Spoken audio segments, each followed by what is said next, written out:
Hey everyone, my name is Calvin and welcome to my video tutorial for the acrylic pour system for Photoshop. This is like an add-on for Photoshop that lets you create these super detailed acrylic pour images, and it can produce basically an unlimited variety of these kind of unique images. And the first thing you want to do is download the product folder. It's going to be a zip file, so just go ahead and unzip that. And inside you're going to find a couple of files, a README, and then a folder. And this file here, this is the actual system itself. It's a Photoshop document. This one here is the toolkit. This is an action script for Photoshop. And you load that in, and that'll give you some extra buttons that will help you to use this acrylic pour system kit. But I'll show you how to do that later. This is the README, and that'll have my email address if you have any questions or comments about this add-on. It'll also have links to this video, and any updates or any further videos I make in the future will all be linked in this README file. This last file here is a folder, and right now it's empty. At the time of this video it's empty, but in the future if I add any updates or extra things to go along with this, I'll put them in there, and there will be another README with an explanation of what these updates or improvements are. So to get started, just go ahead and open the Acrylic Pour System Photoshop document, this one here. And when you open that up, it looks just like this, and it has the default acrylic pour already in there. But to customize your own acrylic pour, go over to the Layers panel and open up this Smart Object. Now, if you don't see the Layers panel, you can go up to Window and then Layers, and then the Layers panel will pop up. So to open this Smart Object, just double-click this little page icon here in the corner of the layer thumbnail, and it's going to open another document tab over here, basically another Photoshop document that is linked to this one. And it's going to look very similar to the other document we were in, because basically this is going to show you a preview of what your pour will look like, and then after you save this document, it will link your final result to here, where it will apply some sort of refinements to smooth everything out and make it a little bit nicer. So make sure whenever you have an acrylic pour that you want to export, like save it as a JPEG or a PNG, make sure you export it from here. This document, inside that Smart Object, this is just for sort of refining the pour and choosing some of the options. And now I think is a good time to load the action scripts. So let's go up to the window here, and then go to Actions. And you may see some actions here already. For example, if I reset the actions, these are like the default actions that just come with Photoshop. Now, I want you to go ahead and delete those. You can go to Clear All Actions, then do OK. And next, go to Load Actions. Let's go to Load Actions right here in the middle. And then go back to the folder you downloaded, the actual product folder. And it looks just like this. And this is the action script. So if you it just says Acrylic Pour System Toolkit, and then ATN, short for action script. And then go ahead and do Open. And when you first open it, it'll probably look like this. Make sure you switch on button mode. So if you go to the menu again and click button mode, everything will be a lot more organized. And now I'll show you how to use these actions to create a custom pour. So there's a default pour already set up here, but you can go ahead and reset it by just clicking on Start Over. Now, when you use these scripts, make sure you're in the document called Group 11, PSB. These scripts will only work in this document. They won't work in the original one, and they won't work in the next document I'll show you later on. So after you start over the filters, what it will do is it will reset back to your input image. This is just a random drawing, and I'll show you how to change this later. This is just the default one loaded in there. And then down here, these green buttons are simple effects. The yellow buttons are sort of medium, complex effects as in acrylic pour sort of effects. And then the orange ones here are very complicated ones. The reason I organized them this way is because the more you go down the list, the longer it will take for these to run on your computer. But all of them run pretty quickly. I mean, my computer is a MacBook, but it's like an 8-year-old MacBook, and it seems to work fine. But I will edit the loading times and sort of fast forward it just to save time in this video. But after you've started over, you have this default image. You can go ahead and choose any combination of these effects down here to create something unique. So for example, I'm just going to select Shockwave just randomly, and we'll let that load. But I will cut the video for all of these loading times.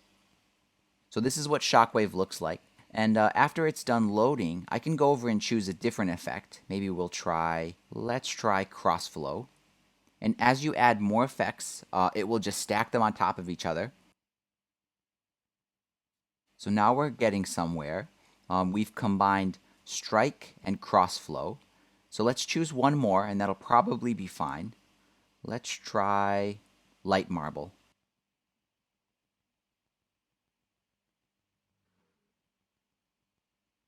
So this looks pretty good.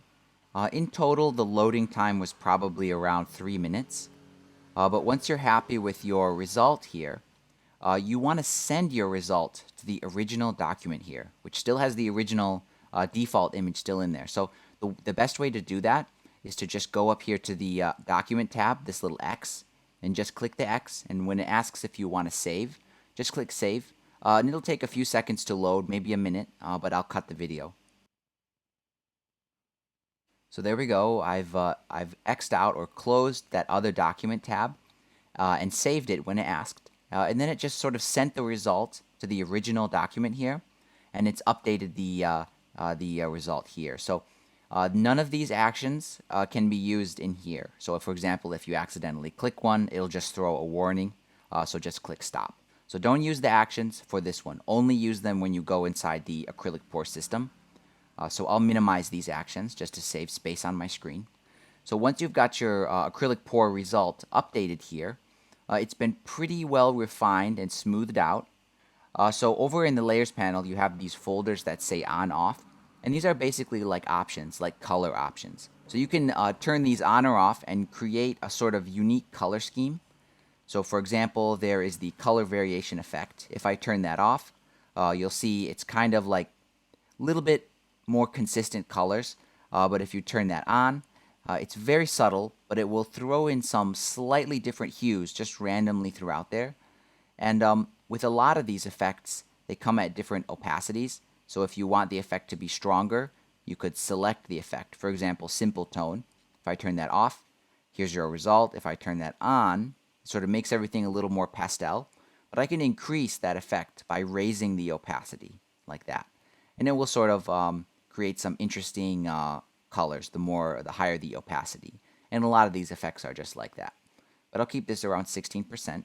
One thing I might add to this is super contrast. That'll make the colors sort of jump just a little bit. And you'll notice on my computer, it's kind of stuttering when I zoom. Most people are going to have this problem, but my computer is pretty old. Now if I go up here to the top effect, on-off gold veins, and I turn that on, this will add gold foil, basically wherever there's a darker color. And that's a pretty cool effect. I'll turn that one off. And I'll show you the custom hue option now. So that's this one, on-off custom hue. So go ahead and turn that off, turn it on, I mean. And then you can open up that group. And here's the custom hue, and you can change it. So just double click this little symbol here, and it looks just like this. Let's move it over to the side. And here is the hue slider. And if you move this, it will shift the hue of your entire acrylic pour. You can slide it around and choose a nice sort of color scheme. I like that one. So I'll minimize that, minimize this group here. And I'm happy with this result. So for exporting, this is an A2 size document, and you can export it as a JPEG by going up to File, Export, and Save for Web. And Save for Web is handy because it will let you lower the quality of the file, and it gives you a preview to show you what that actually looks like. The reason you might want to lower the quality is because a huge image like this takes up a lot of memory, and if you want to email it to somebody, you may not need it to be at 100% quality. For example, a JPEG, you can adjust, if you select JPEG up here, you can adjust the quality probably to 60%. The file is way smaller than at 100%, but it looks essentially exactly the same. Like, if I put this at 100%, I honestly cannot tell the difference as when I lower it down to even 50%. It looks totally fine. And if it looks good to you, you just go ahead and save this file to your desktop and then use it in your project or your design project however you want. So for the next part of the tutorial, I want to show you how to create your own input image. If you remember, if we go back into the Acrylic Pour System Smart Object, when we reset everything, it showed that picture. I'll show you that in a second. So this one here, if we open up the actions again and we reset everything by going to start over, you'll see that picture that was there, this one here. And if you want to customize this and put in your own drawing, your own illustration, or even a photo you can put in there, you can do that quite easily by going to Modify Pour here. It's a smart object again. So if you just double click that little page icon and open that up, here's where you can basically create your own drawing. And here's the default one. I can just turn that off. I'll create a new layer, and now I'll go over and grab the brush tool for Photoshop.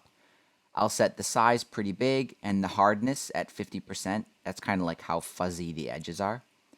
And I'll choose pretty much a random color here and just make a cool pattern. And maybe as a final step, I'll throw in some white lines over the top of everything. Just scribble like that. So here I've created my own custom input drawing.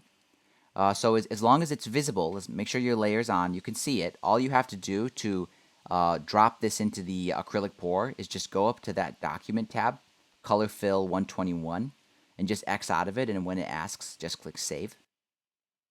So here we go, it's updated it, and you can tell because we're in the group 11 document, or the document that says pour simulator document over here in the layers panel, and we can see our drawing. Now we haven't added any effects to it yet, so it just looks exactly the same as what we just drew. But to start pouring it, you can just go ahead and try, let's combine Burl. This is probably my favorite one. Okay, that's pretty cool.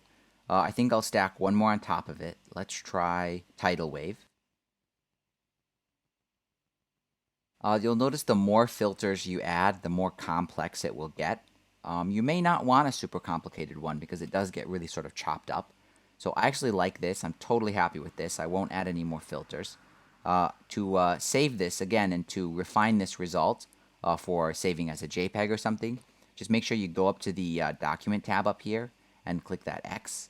And when it asks if you want to save, just click save. Then it will update it up. It will update it to the original document that we first started with, and it will apply all the various refinements and make everything super smooth and super high resolution.